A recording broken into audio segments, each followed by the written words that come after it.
I have a dilemma that I'd like to pose to all of you, and I'd like to hear what your solution would be. You don't know this yet, Annette, because I just got off the phone with her, but a past client sent me a friend of hers today. Which client? Ma. I know it. Oh, Jesus, don't take her. And she's sharp. She's ready to buy. She says she's pre-approved. I haven't seen the pre-approval. She wants to see property Saturday morning. I started talking about my requirement that there are forms she would have to fill out, including a buyer agreement. But since we didn't know one another, I offered to make that agreement good for just 24 hours. Why did you offer And that in advance? because she told me that she'd worked with other agents and they hadn't asked her to sign anything, and she was not in favor of signing anything. I said, well, then I can't work with you Good, because because I that would spank because you. I always follow the rules and do it by the book. And I'm not passing judgment on other agents, but if you've seen property with other agents that haven't offered you the required paperwork, then frankly, they're not doing it by the book, and I don't work that way. And there was this silence on the other end of the phone. She says, well, send it to me and I'll think about it. I haven't sent it yet because it was time to log in with all of you, but I'd like to hear your take on that circumstance because frankly, it's not unusual. Well, I see heads nodding, but I'm not hearing any talking. yeah. Well, I I don't work usually with wait. any client who I don't work with any person who doesn't want to sign the buyer agreement. Amen and hallelujah. And I said, listen, we don't know one another yet. I may choose not to work with you. So let's make it a very short-term agreement until we can get to know one another. And she still pushed back. The question I would probably ask is, what is it about having agreement about how we work together bothering you? I did ask that question and she had no answer. Well, if you She don't hadn't have even any seen answer, the you're a agreement yet. stupid cow and sign it anyway. Well, the client who sent her to us was one of our more difficult ones They knew that to when I say. said don't work with her. So I'm predisposed to pass on her anyway. um, However, $1 million buyer is somebody to get to know, right? To give to make a good attempt. So I would like to hear from you guys what you might do to remedy the situation. What could I have said to her that's different? I think what you said was perfect. 24 hours, we'll get to know each other. No, I'll show you what I feel is, I wouldn't do that all the time, but Didn't work. it did. I, I mean, I would, if she wants, yeah, yeah, I would if she probably wants the say, best, let's take a look at the agreement and see what. And that's ultimately, when we're done with our meeting, I will send her the agreement. No, I have her I email. wouldn't send an agreement. I would say, let's read it together and see what is But bothering that's you. what I'm saying. I'll send her a blank one and say, let's go over it together and see. And I said, listen, it's our agreement, and I'm open to a discussion with you about its terms. I just But ask what bothers you to sign this agreement. Let me know and discuss. Mhm. Anybody else? Deb? Yeah, I had something similar to that years ago. She wouldn't even sign the buyer agency agreement.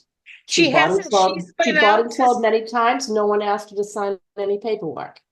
yep, Bottom line, talking about it was she did not want to commit to any particular person. yep. She wanted to continue working with a variety of agents. And I was like, I won't do that. Yeah.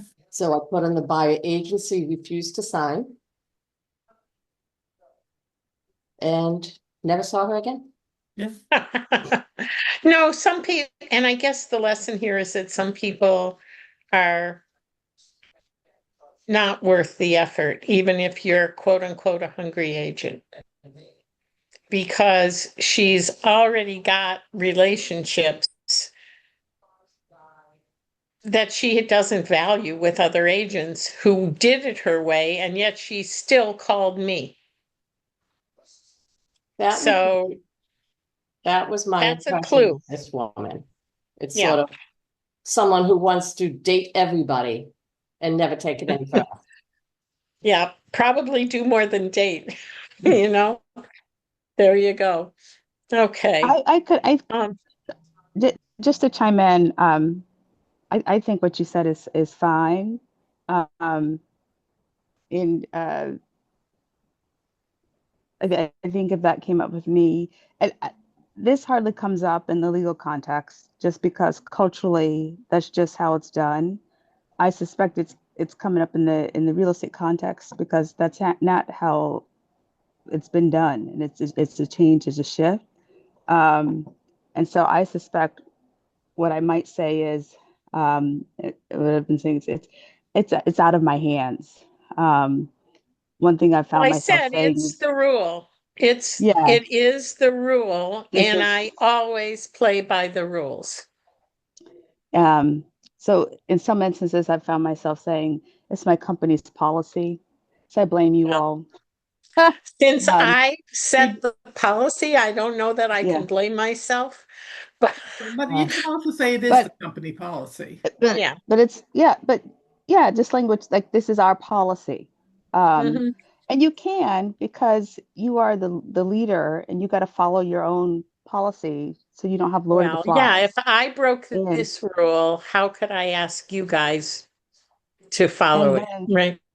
and then to say, it's when like it's out of my hands, it's to say, this is the law now. This is Well, so it's funny that's because it's not, and I was very careful. It mm, isn't a law.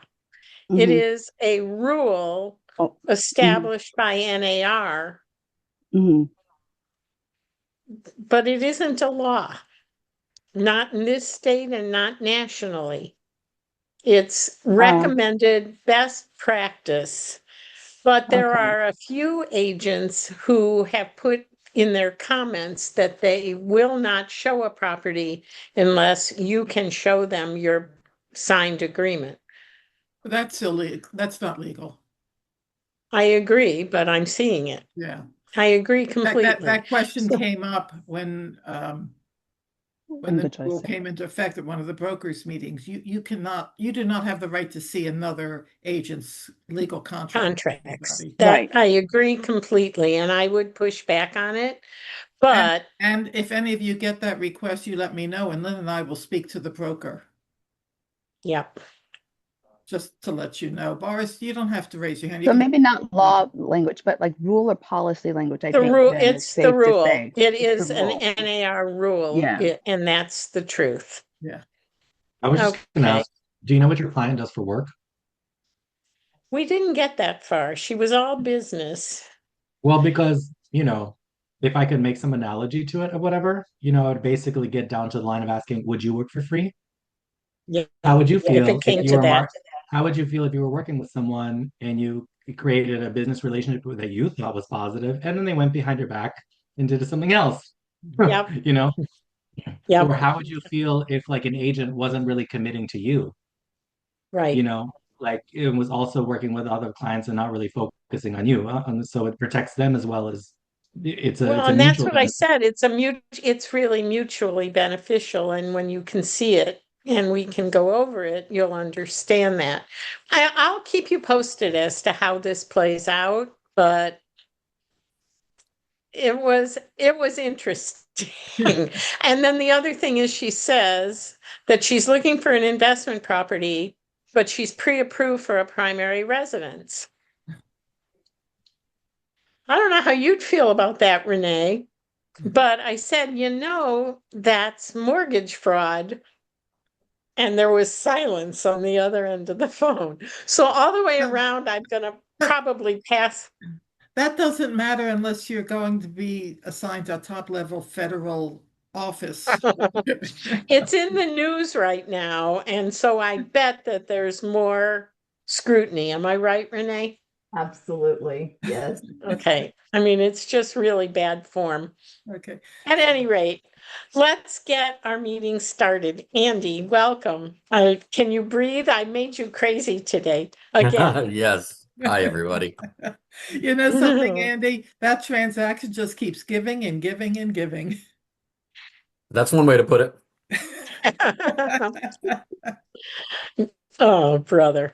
Okay, so we asked Andy to talk to us about the change in law this time in Massachusetts regarding the inspection clause, which apparently is going away, although MAR and GBAR have not updated our forms yet. I think it's important that we get our heads wrapped around this law, this change, and then together talk about the best way to present this, not only to our sellers, but to our buyers. So Andy, I'm going to let you take it from there and consider it interactive. Sure. Absolutely. Well, I think I know most everybody on this call, but just real quick by way of reintroduction, I'm an attorney with Crowley and Cummings, and been pleased to work with a good number of you and known Lynn and Annette for many years, and I've been doing this for quite a while. So, feel free to contact me as a resource for anything relating to, real estate transactions on the legal end. As always, new things happening, and just when you think you've seen it all, I think Lynn and I had a situation that Annette was just referencing this afternoon. I don't know if you discussed that at all. I A don't think little I've ever bit, heard yeah. that in my 31 years of doing this, but it's always interesting. That's why we do this, right? So yeah, so this new home inspection law is coming into effect as of October 15th. It was originally set to go into effect earlier this year, but then it got pushed back by a few months. It's part of the Making Homes Affordable Act, which was a kind of a large bill that was, put into place by the legislature in Massachusetts. There are a number of different things, some of which are very good, such as, the ADU piece of it, which, most of us are aware of and we've talked about. But it's all under the mantle of making things better for buyers, which is a good goal. But some of these things may have unintended consequences, and how they're interpreted and how they're enforced, sometimes that remains to be seen. And then frequently, the way that some of these things happen, similar to the broker compensation changes that went into effect about a year ago at this point, right? Last August is when that started. Some of them, everybody thinks it's going to be a huge change and a huge deal. And then in practice, as we work with it, we find that it's not really that much of a change. People get used to it. People might adjust a little bit in how their business practices go, and how, as Lynn said, how you have conversations with sellers and buyers about certain things. And that's what you need to know. But in the actual market, not a whole lot changes. So, it remains to be seen how this home inspection thing plays out. I think that, and you guys would know better than I do, but from my anecdotally, what I'm seeing, a lot of the transactions still that are coming across my desk, most of them do still have a home inspection for the buyer. There are obviously some that the buyers are waiving inspection. But I think, as opposed to a few years ago, when we had the really crazy, chaotic post-pandemic market, once the rates dropped to, very low levels, and there was all that pent-up demand, from, let's say, mid 2020 until mid 2023. There were a lot of deals then where the only way to get an offer accepted was to waive every contingency under the sun. So we're fortunately back to a more normal market to some degree. So, in a nutshell, we don't really know how this is going to work, but we do have the law. And we do have part of what the delay was that the state had to promulgate regulations. So the way that all of these things typically work is that the legislature passes a law and they say this is how this is the new requirement. But then we have to have what's called the Code of Mass Regulations. So there has to be some additional documentation as to how it's going to be practically implemented. The law says this is what you can do or this is what you cannot do, but then the regulations kind of go into how that's going to be done. Kind of a similar analogy. Some of you may have heard about remote online notarization. A lot of states have it already. We were hoping to have it in Massachusetts by now. That will be a way by which, let's say, a person can be in a different place and you can notarize the documents. So that passed as a law a few years ago, but the Secretary of State hasn't yet implemented the regulations. So a remotely notarized mortgage, for example, is not accepted at the Registry of Deeds. We can't record it. So this is along the same lines. They passed the law and now, but they have passed the regulations. So in a nutshell, and I'll just read you what the meat of the regulations say, and then we can discuss how we think it's going to actually play out. Number one, a seller of a residential property or their agent shall not condition the acceptance of an offer to purchase or the execution of an agreement to sell on the prospective purchaser's agreement to waive, limit, restrict, or otherwise forego a home inspection in whole or in part. And then there's an exception when there's an auction, if there's a foreclosure, for example. But so that's number one. Number two, the seller of a residential property or their agent shall not accept an offer to purchase from a prospective purchaser or an agent thereof if the offer to purchase as accepted or any other contract document related to the sale would require the purchaser to waive, limit, restrict, or otherwise forego a home inspection. So what does that mean? It seems to be saying that a seller cannot, number one, and I don't know as a practical matter, this is never going to be advertised in MLS. It's, you would never even now, have in your listing, only buyers who are waiving their home inspection will be accepted. You wouldn't do that. But it seems to be saying that you should, as a listing agent, not in any way communicate to a buyer agent that we will only accept your offer if your buyer waives the home inspection. And then it also goes even further to say that a seller should not even accept an offer when anything in writing requires the buyer to waive home inspection. So I don't know how that's going to work as a practical matter, number one. I'm not sure how it's going to be enforced. We will have new forms that unfortunately have not yet been drafted or issued by MAR and a Greater Boston Real Estate Board. Hopefully those forms will help us when we see what they actually come up with. But it remains to be seen how it's going to play out. I have had one deal already with a purchase and sale agreement. The attorney who drafted it, the seller's attorney, kind of saw that this was coming down the road and maybe thought it was a new construction, so they weren't sure maybe exactly when it was going to close. But the P&S makes reference to this section that I just said, and it actually says the seller warrants and represents that the agreement to purchase is not and in no event shall be contingent on the waiver, limitation, or restriction of buyer's choice to obtain a home inspection. Seller agrees and acknowledges that buyer may choose to have the premises inspected by a licensed home inspector of the buyer's choice. Seller further agrees and represents that if the buyer chooses to have a home inspection, the buyer shall have 10 days from the time of the offer, basically offer's acceptance, as agreed by the seller and buyer, to decide whether to proceed with the transaction if the results of the inspection are not satisfactory to the buyer. So I thought that was a good way to kind of address it and put it right out there. But But Andy, that's at the purchase and sale. yeah, that's agreement. after the fact. Right. So the offer, but you could have similar language. You could have a rider to the offer that says the same thing. And in fact, I think they're going to probably, that will be a requirement because Section 3 of what I just mentioned to you of the Code of Mass Regulations pretty much mirrors that language exactly. So, and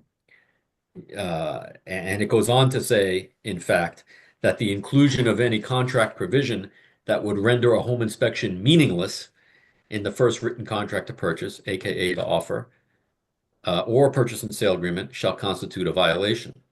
Mhm.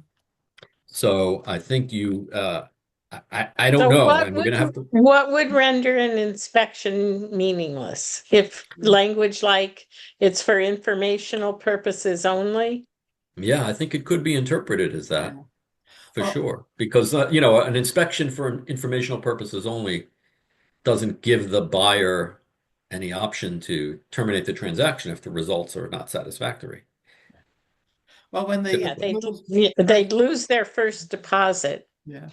When the if rules they walked. first came out, and the biggest challenge I see is timing. Yeah, You obviously want your buyers to have an inspection, but as a seller, I don't want let this go forever and ever and risk the transaction coming back in. And in my mind, I kind of envisioned it in the same type of category as the lead paint. In other words, I have to acknowledge that I can have an inspection and under these terms. I think in reality, it's not going to be a big deal, but we need those forms. right. I mean, I don't envision any scenario in which a buyer, can not, they could waive the home inspection if they so choose. You obviously can't force a buyer to have a home inspection and pay the cost of it, but it's got to be all on the buyer's. Mhm. It's on the buyer's responsibility to say, "Hey, I'm not asking for it," or not, maybe not even to have it in writing, but just not to do it. Well, I'd Is say there any way to say that this, I mean, if it should be done within 10 days is essentially the language that you referenced in that purchase and sale agreement. So perhaps that language and then the P&S gets delayed till day 11 or Yeah, 12. yeah, perhaps. Or we could be, heading toward a world where similar to how they do it in Connecticut and Rhode Island, where the P&S gets signed with an inspection contingency, for a period of time after that. There's Hmm. been some talk that we're heading in that direction, maybe anyway, with a unitary, we won't have an offer and a P&S. We'll just go straight to a document that contains a lot more contingencies than we currently have now. We're one of the few states that has both documents, right? Maine and Yeah. Massachusetts. Yeah. Mhm. I know I helped my daughter in Chicago and they go right to they don't even call it a purchase and sale. Their offer to purchase is a binding document with the same contingencies. Forrest, did you have a question? My wheels are just turning. So, is it that everyone has the right to an inspection, or everyone has the right to an inspection contingency? Or are those two things different? The only reason I ask that, right, is because then it seems the fair way would be is to make it illegal to mention anything about inspections. And if they like accept your offer, you're like, surprise, I'm going to do an inspection, but I'll get it done by the PNS, right? Because they're not supposed to base the offer either way on that, right? I know we're not policymakers, but that seems like the only way to make it make sense to me as a And we blind, tend to agree with you that yeah. the best way to advise your sellers is to say, listen, we can't ask and we won't ask. And, it'll be what it'll be. The sellers have gotten away with a lot of crap for too long a time, in my opinion. And the consequences of not knowing what you're buying put us all in jeopardy, as far as I'm concerned. Um, the language is kind of weird in what we should have known or could have known and didn't disclose, and the best protection against that is a home inspection. So I'm And this very adds much an in additional. favor of this, but Yeah. I haven't gotten my head wrapped around how it's going to physically work yet. Mhm. On a regular You know, basis, I'm hopping on looking for the forms, and they haven't popped up yet Yeah. in any of the places where I would have them, or we would put them into Broker Mint for you. My gut says sounds like a big deal, but it's not going to be a big deal. The one thing I did bring from all of my reading was you cannot, in an offer, say that you waive the inspection. Any offer that says the inspection is waived is invalid. So keep that in mind. It's actually a big win for our buyers, as far as I'm concerned. And it takes a lot of pressure off of us because I know that there are transactions in which we felt the need to advise our buyers that they will lose the property if they aren't comfortable waiving inspection. And I hated that. Yeah. So I think it's actually going to be a positive thing. Yeah, I mean the regs even specifically state that a buyer may waive the inspection, but goes on to say so long as it has not that decision has not been influenced, is the word they use, by the seller or the seller's agent. So, and any violations of this at all is a 93A violation. So Wow. there Thank you. are serious financial consequences, you know. Not to mention, you know, we haven't heard what the consequences are as far as license law either. You know, I'm sure the board will look, you know, with disfavor on any Yeah. 93A violation. So your license is subject to You suspension. think, yeah, Yeah, Not the to, and dreaded fines. 93A. not to Yeah, mention your broker. Yeah. not to mention the Yeah. broker. We would not be happy with you guys. Right, Okay. Any other right. questions for Andy on this topic? Boris, was that hand going up It or was wasn't it? on this topic, but That's okay. Ask it anyway.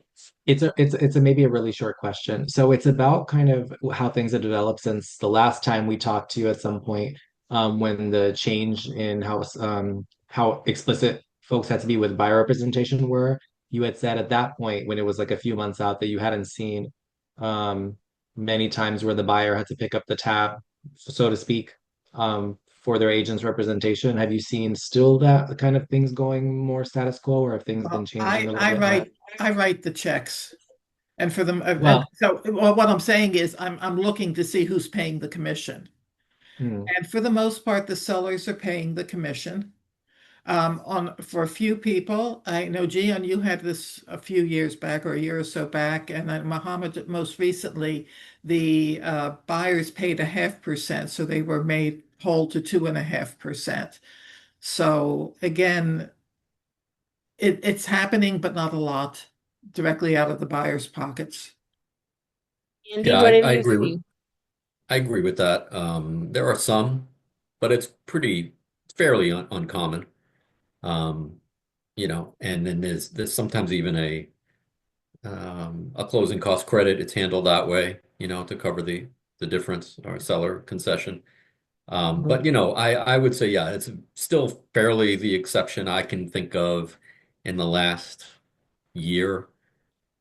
You know, off the top of my head, in deals that I've been involved with, maybe five or six that have been like that over a few hundred deals.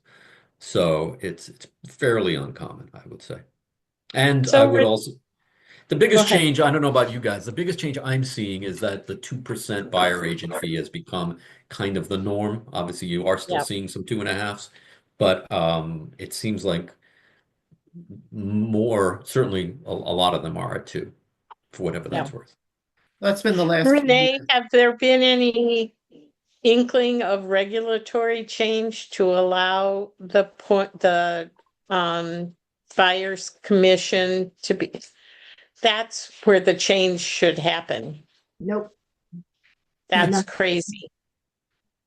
That's no, crazy.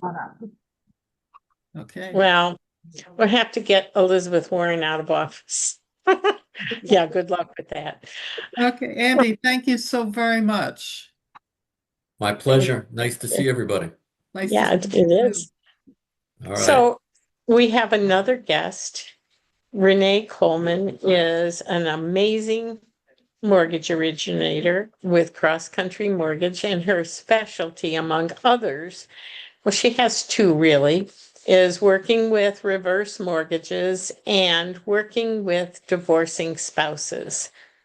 Um, we're seeing a lot of that lately, unfortunately. I don't know if it's a sign of the times or what, but both of those are germane topics to us. So I'm going to pass the baton to Renee. It's all yours. Go for it, lady. Thank you, Lynn. Thanks for having me. I'm happy to meet all of you.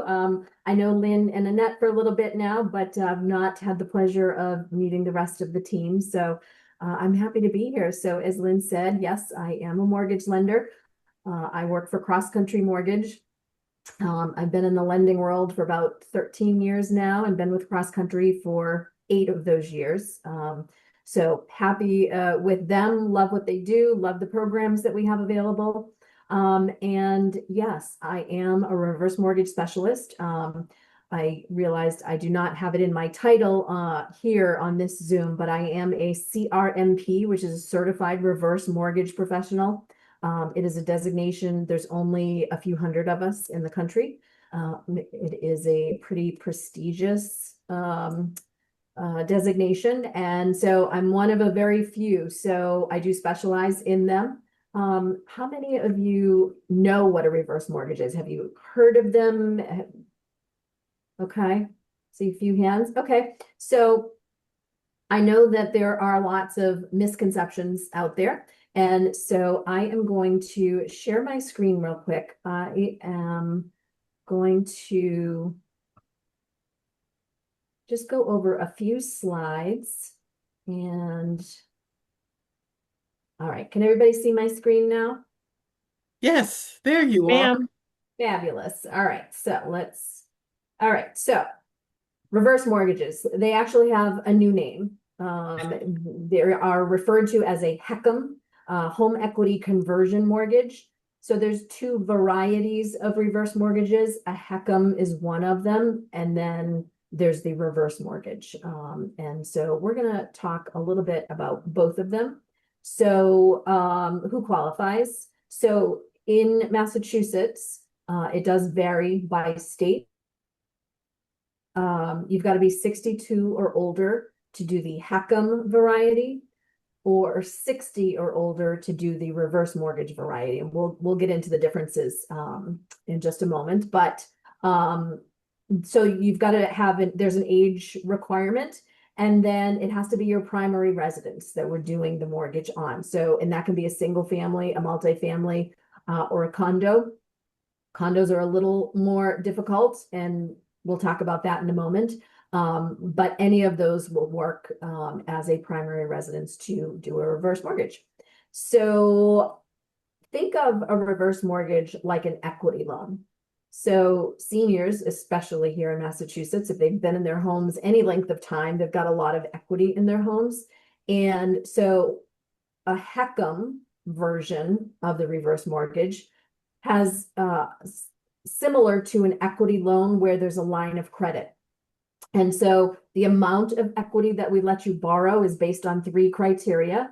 So it's based on your age, the value of the house, and the interest rates. And the older you are, the more you can borrow.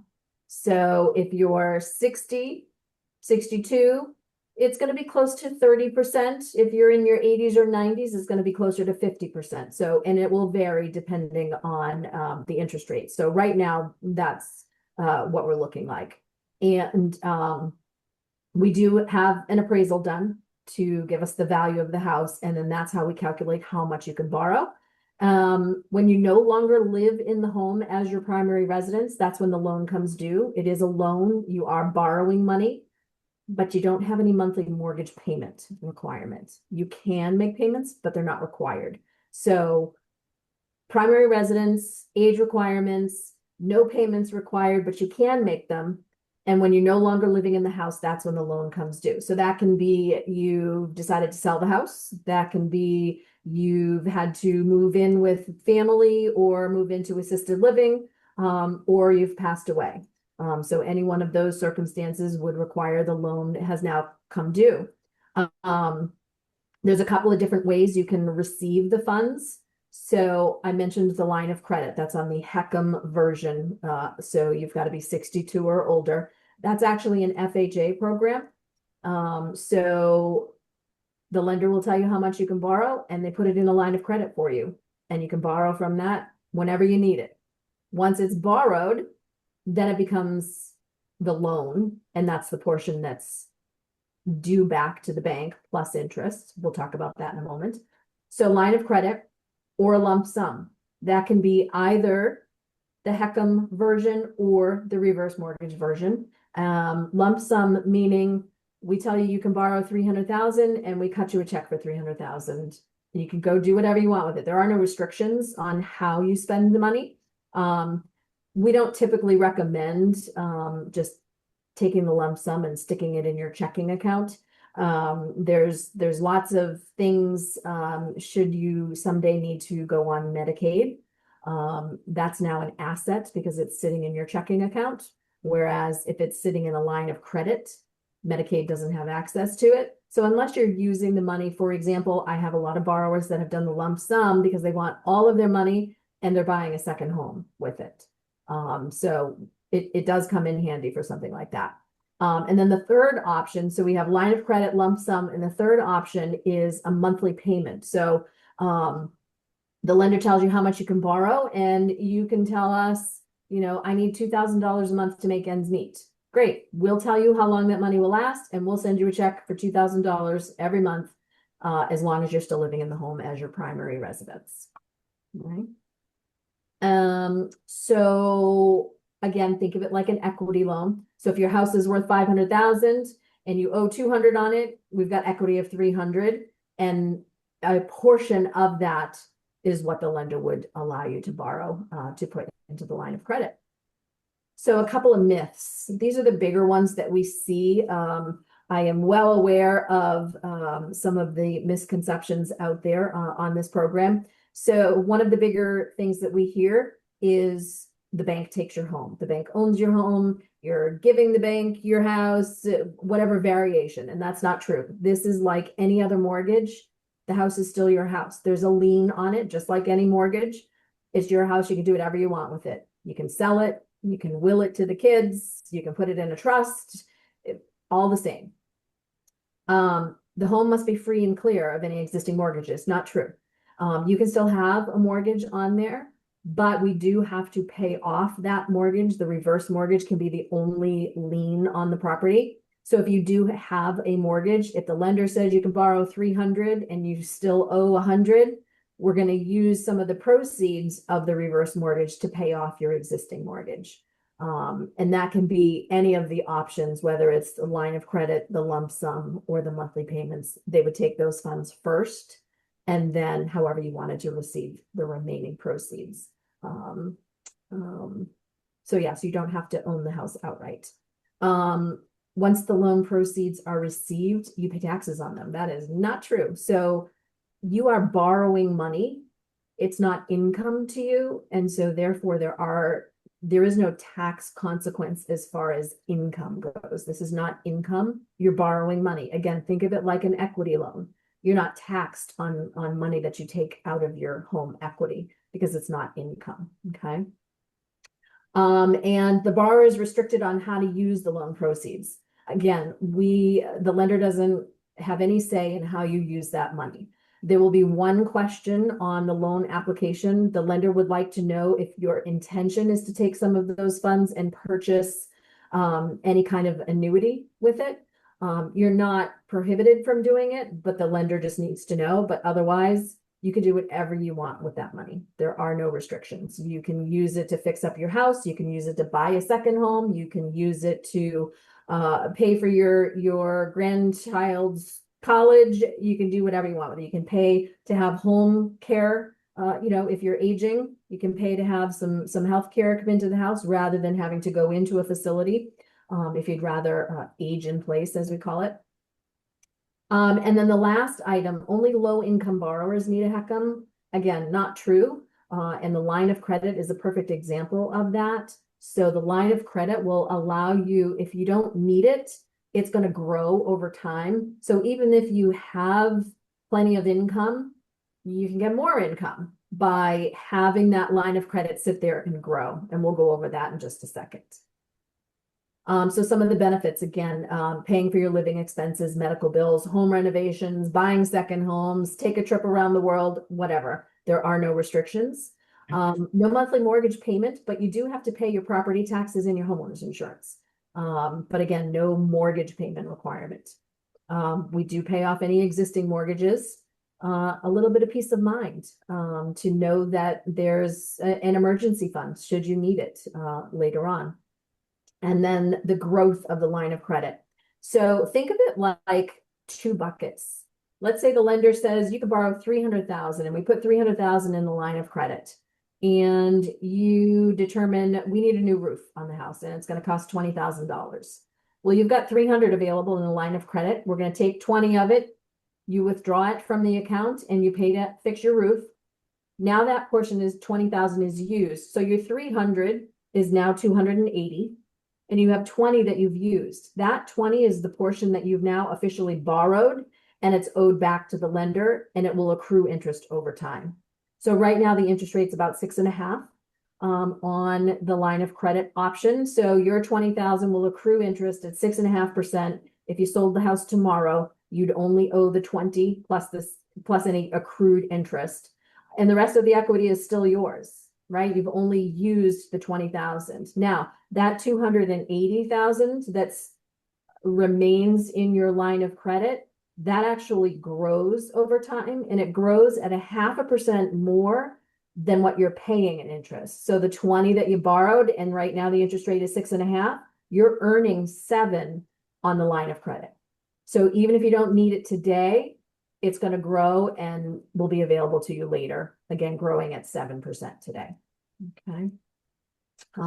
And these are just some of the buckets to explain that a little bit more. So if you've got $250,000 in equity that goes into your line of credit, you don't owe anything yet because you haven't borrowed it.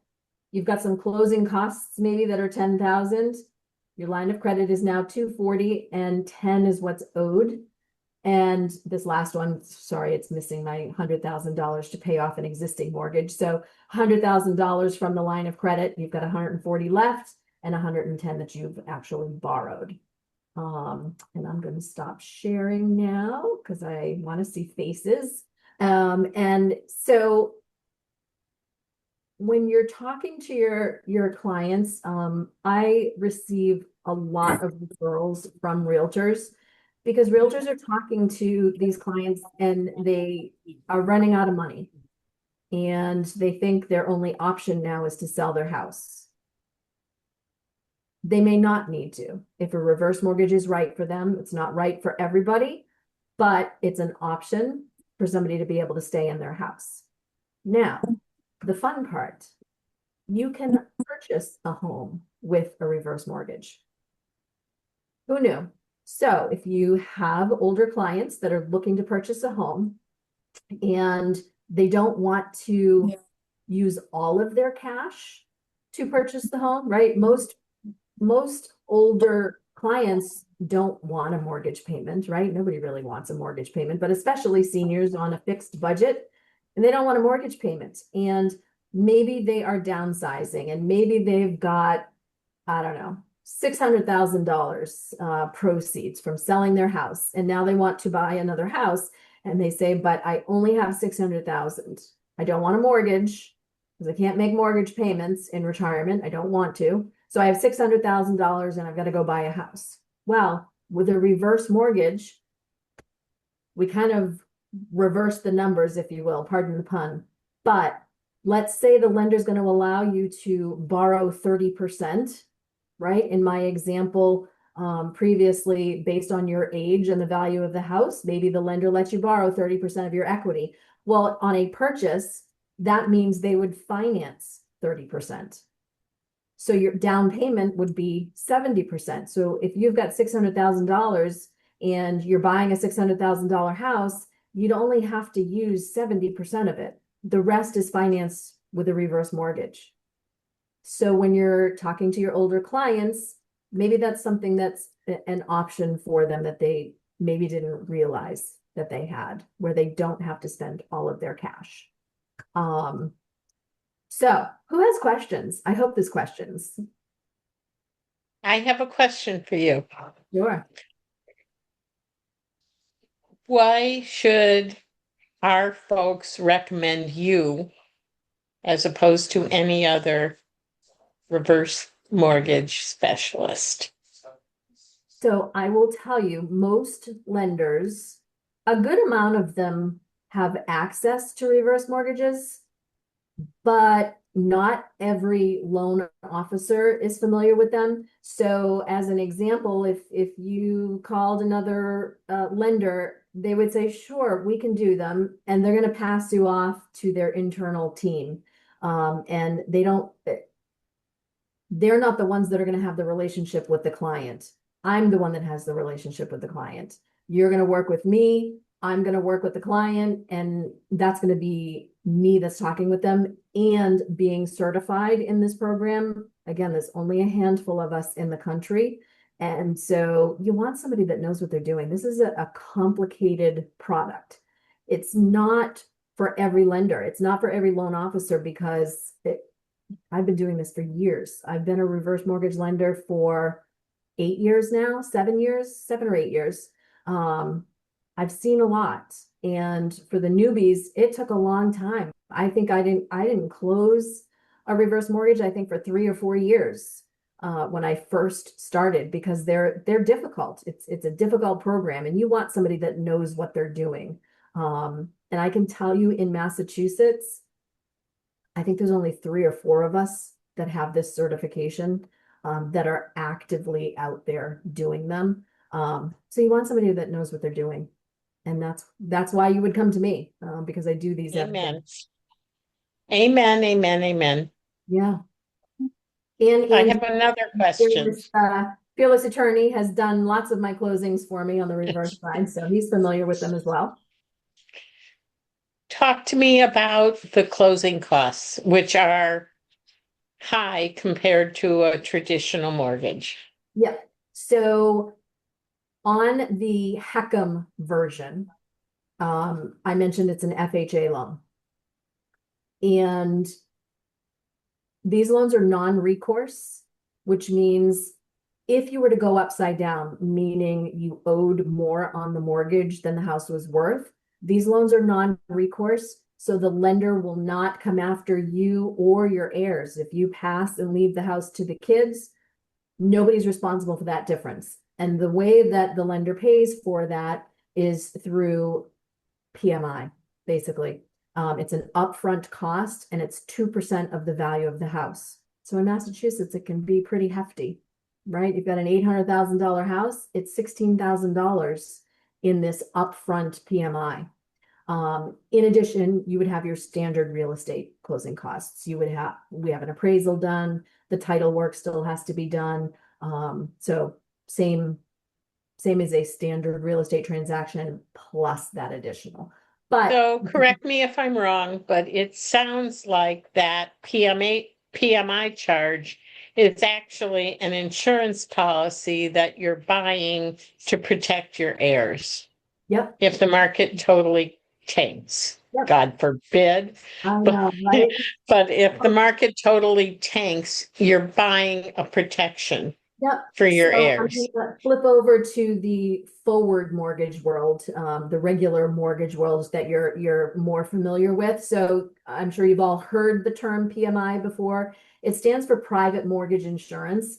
So if you're buying a house and you put less than 20% down, you've got to pay private mortgage insurance. And it's actually a protection for the lender. If you default on your loan, the lender gets paid through this insurance fund. So every month when you're making a mortgage payment and you're paying PMI, it's going into this mortgage fund. And if you default, the lender goes to the fund to get paid. Same thing on a reverse mortgage. That upfront PMI goes into the insurance fund. And if you go upside down, the lender gets paid through that insurance fund so that you're not on the hook for it and neither are your heirs. So that's what you're paying for. So they are expensive, but It makes sense. yeah, it's there for your protection. So Any other questions for Renee? and I know I have a question. quickly, but Yeah, Yeah. this is Queenie. Hi, Renee. Thank you for your presentation. Sure. You had an asterisk next to condos. Can you Yeah. speak to some of the differences and some of the complexities for condo units? Yep. So I mentioned that the HECM version of the reverse mortgage is an FHA loan. Condos have to be FHA approved in order to do a reverse mortgage on them, just like a regular FHA loan. A condo has to be FHA approved. I've done them. They're a pain in the butt and they take a little bit of time and legwork, but I've been successful to have some associations approved. I've also had some not approved. It really comes down to it's the same requirements on a forward mortgage for a reverse mortgage. So things like the condo association has to have certain reserves in their budget, and they've got to have a certain percentage, under a certain percentage of arrears for the condo fees, and certain percentage can't own more than one property. A certain percentage of FHA loans are allowed in an association. So all of the same rules. So we have a condo questionnaire. We have to get all of the condo docs and all of the legal documents, and we submit it to HUD. And HUD is the one that will either approve it or not approve it based on the information.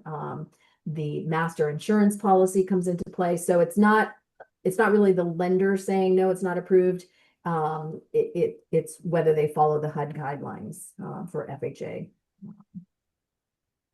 financing. So condos can be done. They're just a little bit harder and take a little bit longer. Got it. Thank you. Welcome. Thank you. Any other questions? I'll just Wow. add something if I can on that. Mhm. Not on reverse mortgages, but you make a lot of that's great information, Renee. And I don't know, I know some agents are on the listing side, they're doing some due diligence before to make sure that the condominium is going to be approved because then they'll know, are they limited to accepting only buyers that, will do not have to go that way. Right. So that's something to think about, Lynn and Yeah, Annette. and I'm finding more and more condos. It's like Nikki couldn't be on the call on the meeting today because she had a baby last week. Yay. So yes. Um, but she just went through this with an association, and it wasn't even an FHA loan, but the association's numbers were terrible. Yeah. And they went, so we're seeing this more and more with condos. And Yeah. as a listing agent, you should be gathering not only the docs, but the budgets and have somebody look at it for red flags so that you're prepared. She 100%. went through hell. We got it closed, but boy, it was a Lulu. And Andy, the buyers had an attorney that they used a credit union that had only a very short closed list, and the attorney was god awful. God awful, not responsive, wouldn't talk to her, didn't think she had any role in this at all. So, and she was in labor. So I ended up closing it for her, and it was a nightmare.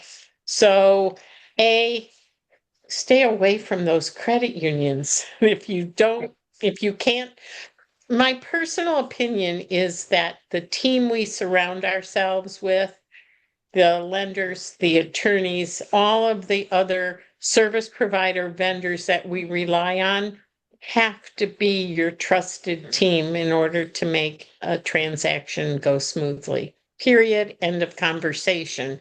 And I think Nikki's takeaway, if she could have been here today, was she should have insisted that they try another lender because it was an impossible situation.